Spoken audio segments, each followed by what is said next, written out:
If you're going to the bathroom once a day, maybe, you're just recycling back into the system and you are dealing with now these excess estrogens once again, and they become even more toxic in that way. Welcome to the Less Stressed Life podcast, where our only priority is providing those aha moments to uplevel your life, health, and happiness. Your host, integrative dietitian nutritionist Krista Bigler, helps health-conscious women reduce the stress and confusion around food, fatigue, digestive, and skin issues at lessstressednutrition.com. Now, onto the show. One of my clients who actually found me on a podcast was recently lamenting about how much she learned from podcasts, but also felt like she was getting so much information, she didn't know what to do with it or take from it. Learning is everything in life, but how do you remember what you learn or put it into action? Well, we grow and retain our learning when we share it with others. That's why I want to invite you to my new Facebook group for the Less Stressed Life podcast, the Learn, Grow, Share Circle.com.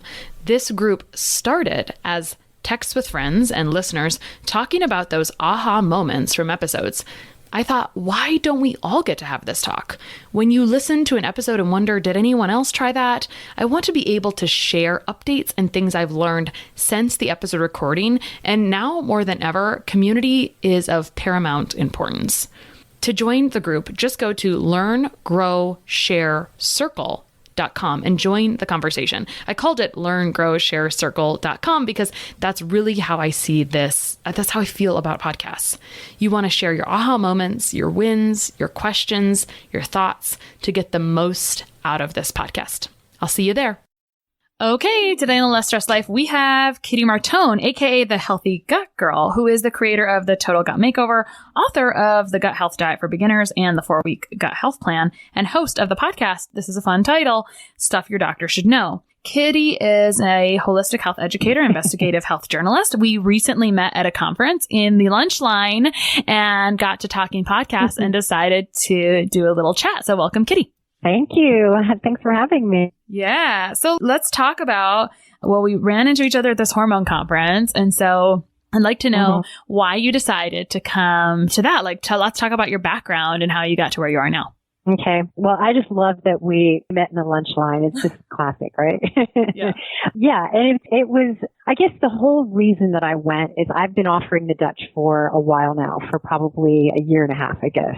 And I realizing that the more I research hormones and the more I learn, that the more complex the Dutch was getting.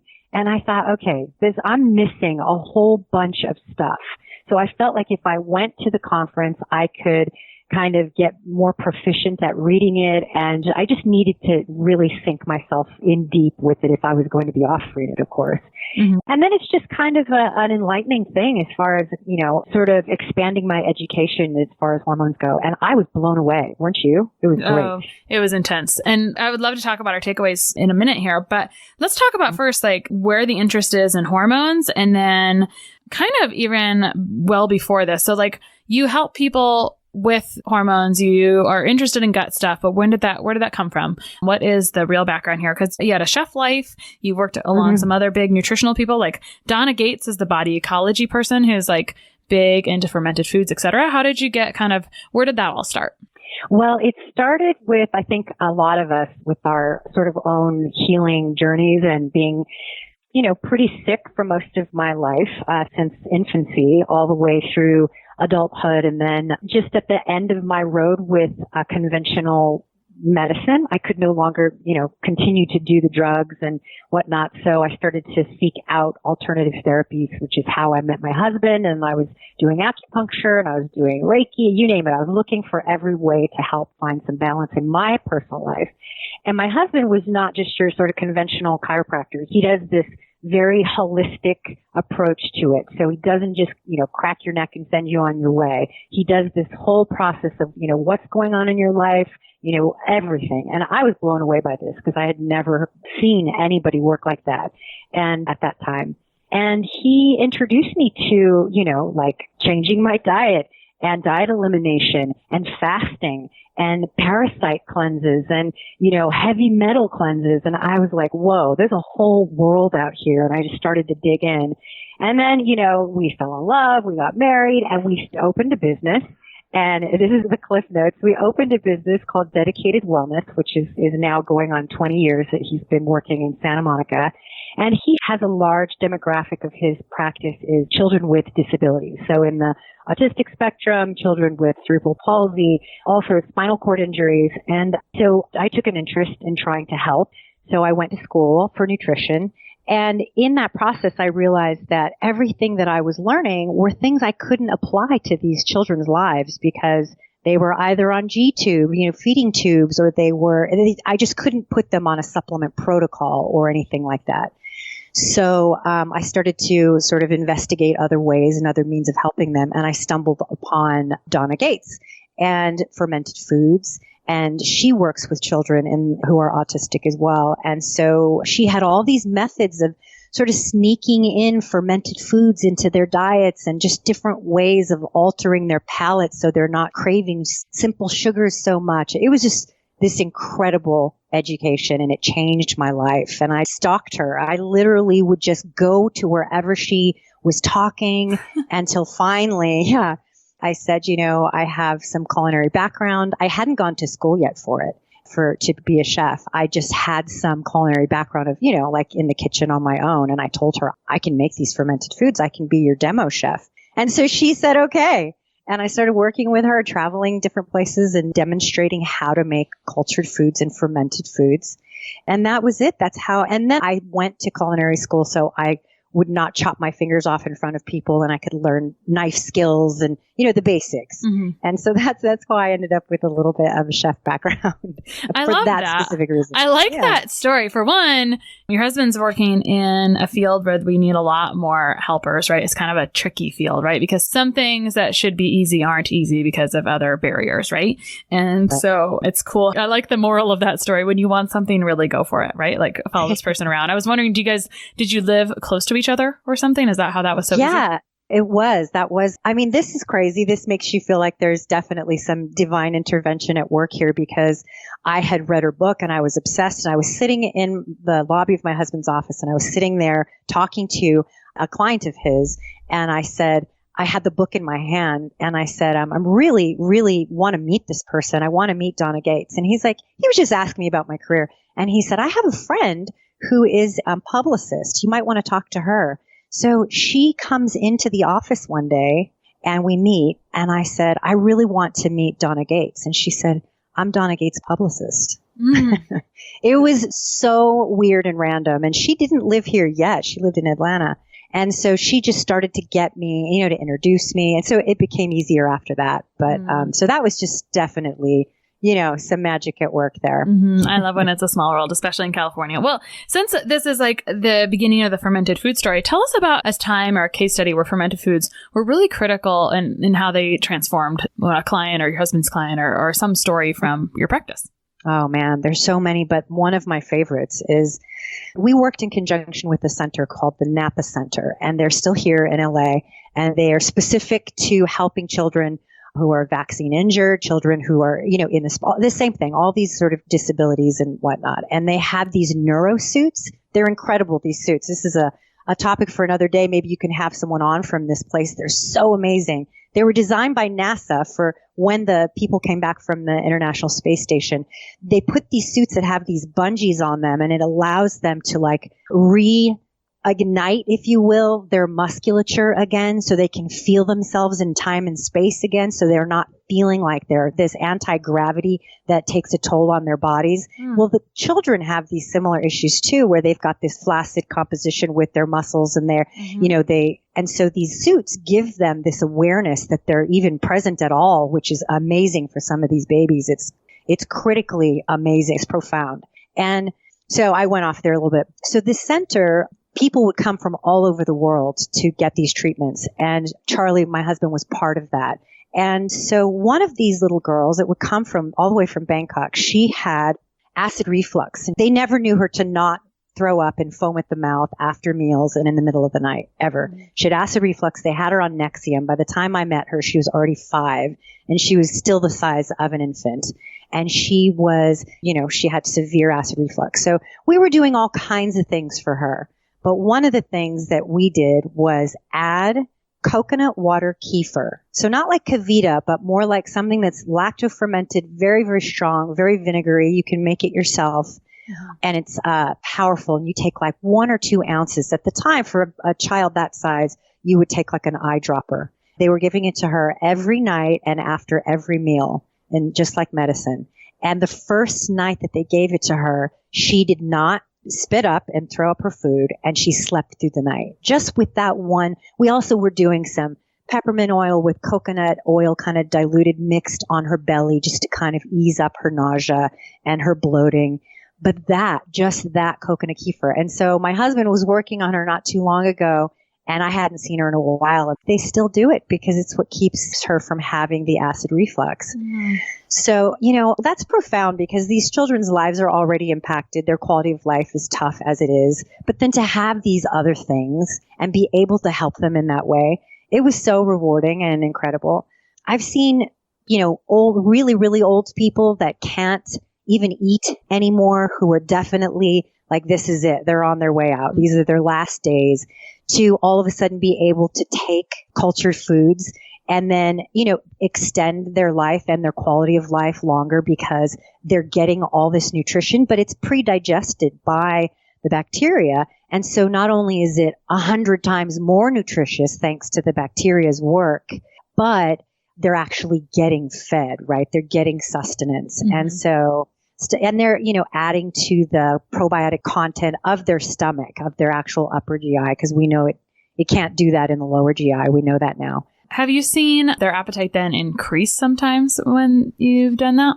I think that once they start, like once they realize it's medicinal food and they would begin the process, the protocol, they would do it as medicine. They would just do it. And then once they started it, they would start to crave it, and they would start to get hungry for those foods. And that was pretty cool. And then you could shift them from the veggies to like goat kefir and things like that would actually start to put a little, weight on them.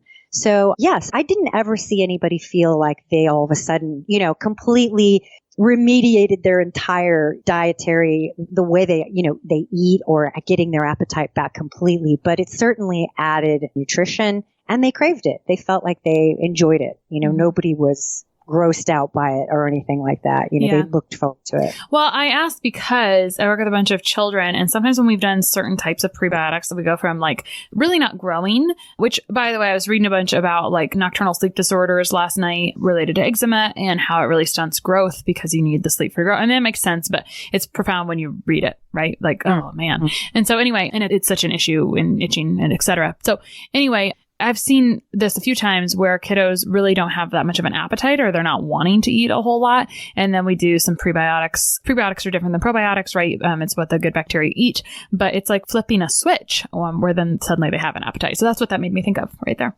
I was more referring to the elderly when I answered your question. Yes. But with kids, it's a little bit more difficult because, of course, it is medicine and they feel like they don't like the taste usually. Some kids like sour, and that's great, but most kids do not. And so you have to kind of slowly start to sneak it in, or literally treat it like medicine with an eyedropper, and just start to slowly change their palate in that way. And I think it's amazing because what you're doing is, while they're craving those simple sugars, and instead of giving them the simple sugars, just the act of giving them this probiotic rich cultured food that's sour, it's literally telling the bad guys, the bad bacteria, the pathogens, are the ones that aren't helping us at all, to take a back seat, and the others are being fed. So it's bringing a type of harmony to the microbiome in the upper GI right away. So I see children losing their sugar cravings, and not just kids either. Like I say to adults and anyone who has a sugar craving issue, if you feel, and I know it's completely contrary to what you're doing, but you're craving something sugary, instead do a shot of coconut kefir, or if you can't get your hands on that, maybe some diluted raw apple cider vinegar. And it's not what you want, but if you think of it like medicine, it starts to alter your palate for sweet, and then you start to crave, the sugar cravings go away. And I know this from experience because I had terrible sugar cravings where, now I'll sit down to a whole bowl of cultured veggies, which is, you could have never have convinced me to do that, So it alters the microbiome quickly, really quickly. Mm-hmm. Yeah. So just to change gears a little bit, one of the things we talked about when we first met was how you started this estrogen dominant support group. So let me go back a little bit.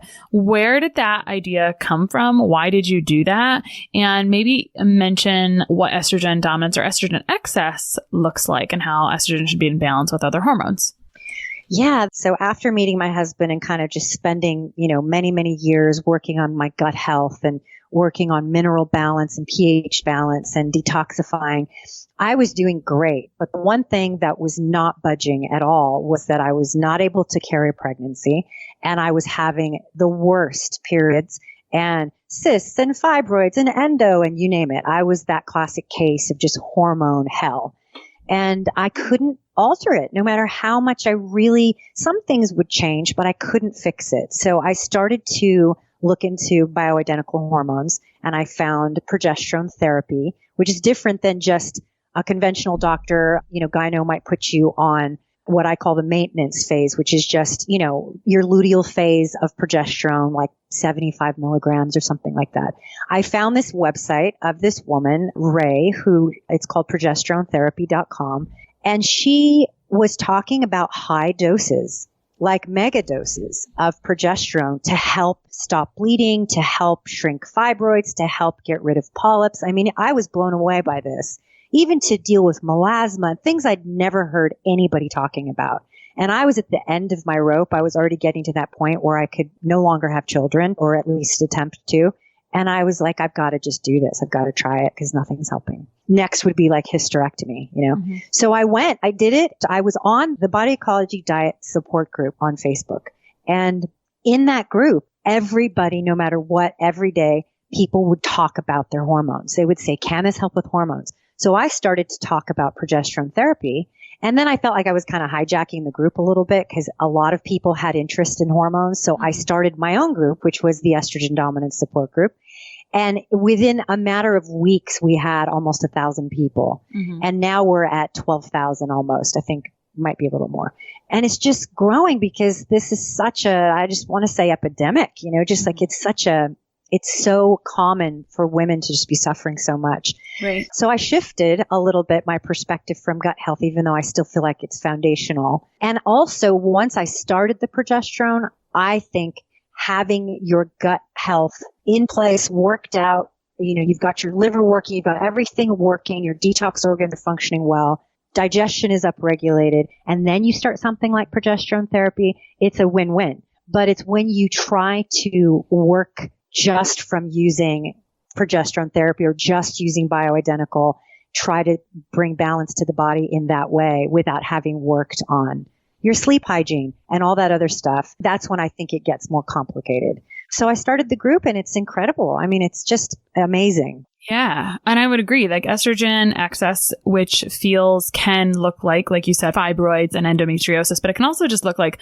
painful, uncomfortable periods and cramps and possibly heavy bleeding or maybe breaking out before a period. And that often is in relationship to low progesterone. So usually that high estrogen pushes down the low progesterone. Now, one of the takeaways from kind of Dutch Summit and just in general is they talked about hormone and hormone replacement therapy kind of across the lifespan.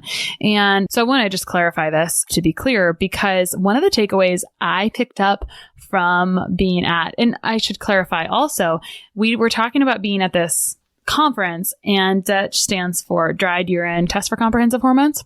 So it's really nice, well done, clinically peer-reviewed research-backed testing. And anyway, it shows the relationship between progesterone and estrogen and testosterone and cortisol and many, many things. It does urinary biomarkers by urinary metabolites for nutrients as well. So anyway, I wanted to clarify that. That's what we were talking about. Well, one of the takeaways that I took away from the conference was that, and I'm curious if you got this vibe, I got the vibe that people are kind of just shooting in the dark with bioidentical hormone replacement therapy. Like they're like, let's try this and see. Let's try this and see. But I also want to clarify in general as well that as we get older, like naturally, this is just life, our body starts to downregulate estrogen and progesterone. And that's the entrance of kind of perimenopause and then menopause. Like that's what naturally happens, but it feels uncomfortable because it's like puberty in reverse. And so it's not very fun, right? And so anyway, so there's some schools of thought that you should support progesterone from a nutritional standpoint, or the things that naturally support progesterone at different ages, like at younger ages, like try to help the body do it on its own before just replacing it, depending on certain ages, right? And like what you were doing was different yet, right? Like you were, and I don't know what your, I don't know what your age was or whatever, or why, you decide. And this is just what happens anyway. Like when you see someone having success with this unusual thing, it's like, well, heck, I'll just try this, right? But it was very successful and it worked well. So, and you don't have to tell us your age around when that was, but I was just kind of wondering, like, if you got the same takeaways from the Dutch fest as well. It's like, I feel like people really, like, they really are just shooting in the dark with some of this. I mean, I kept writing down, wow, even these experts up here are conflicting in some of their information. I kept writing that down next to a lot of the PowerPoint slides because I was like, oh, that's not what she said and that's not what he said. And that was one of my questions at the end was, you guys don't agree on everything. And I'm curious about this and this. And it is, I think it's because, well, I think there's two things. One, I don't think that there has been enough research just for whatever reason. And two, I think that there are so many variables within each individual person's biochemistry and medical history. And so around the time that, well, I've always had hormonal problems from puberty, late puberty, just like crazy hormonal problems. I spent my adult life in a lot of discomfort. Mm-hmm. So it's one thing to say, well, it's natural for the body to downregulate as you age and da-da-da. Of course. I mean, there's entire cultures on this planet that don't even have a name for menopause. They just have, it's just the change. They don't have this misery that so many people now, especially in Western civilized culture and Western cultures. And, we can say it has to do with diet and there's this toxic burden and the stress levels. And yes, for sure. But I think that there are all these other components too. Like with me, I've dealt with multiple infections my whole life, like viral infections since I was born. I think there's an infective load that a lot of people carry that cause all kinds of epigenetic issues that cause different, genetic SNPs to be revealed and to affect how you process hormones and how you methylate. And oh my God, I mean, it's so complex. In the group of all these women, there's so much anecdotal. I was going to tell Mark, who's Mark Newman's the creator of Dutch, for those that don't know. And I want to tell him, look, if you want to use my group, they would be happy to volunteer all of this research that they're doing on themselves. We're all guinea pigging ourselves. And so for me, I'm going to be 50 in November. Oh, you look great. Coming up. Thank you. Yay. So I'm going to be 50 in November. And when I started progesterone therapy, I think I was probably about 39, 38.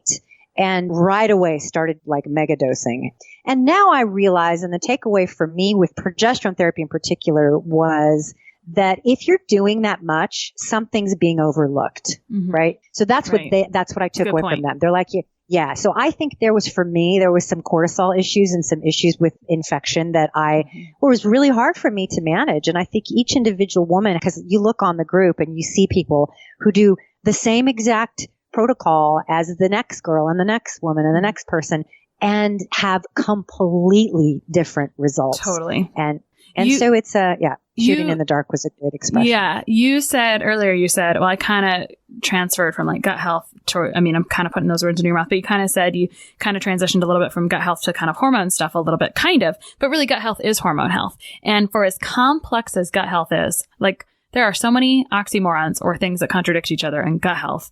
There are many more in hormones because gut health is a component of hormone health, in my opinion. And you just said the same thing in very different words, that if you have an infectious or a viral load or something, which I see all the time, really. So hormones are such a buzzword, but it's really an umbrella for a lot of stuff underneath of it, right? It's bacteria stuff, it's nutrient issues, it's elimination issues, it's several things, right? Well said. Definitely stress. Yeah. It's definitely stress. It's not just that at all, that we're running around with high cortisol for a long time and we can't even notice. We don't even see the difference. I talk to someone this morning who said that. She said, I think my stress level is elevated so often, I can't tell the difference. And I agree. I think I was the exact same way until I started talking about it. I mean, this podcast isn't called The Less Stressed Life because I'm some expert about stress. It was a synonym for inflammation. And I wanted to be able to reach a bigger audience of people that knew beyond, everyone can resonate with the word stress. Not everyone knows how inflammation affects them, right? So anyway, but that was another big takeaway from that conference was the whole first day was like cortisol, circadian rhythms, and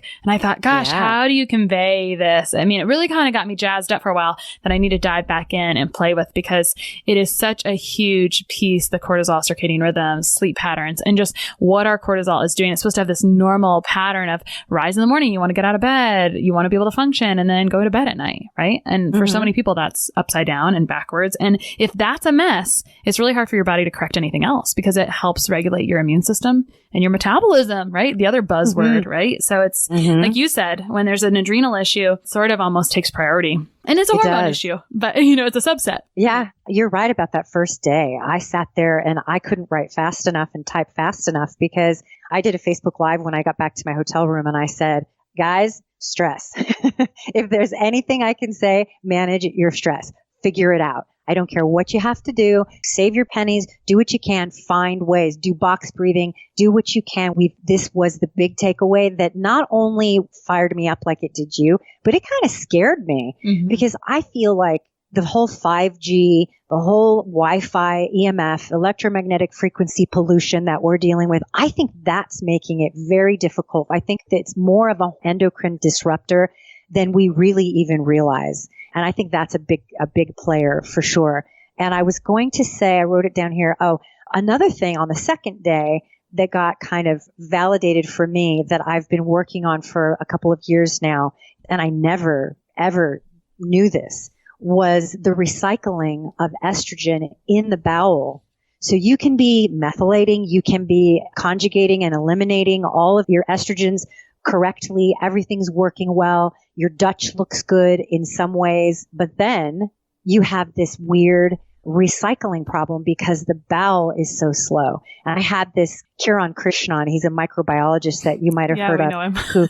Oh my God. So I love him so much. And I had him on a couple times and he talks about that at length. And I see this a lot with my clients and I used to see it a lot more with myself where, if you're going to the bathroom once a day, maybe you're just recycling back into the system and you are dealing with now these excess estrogens once again, and they become even more toxic in that way.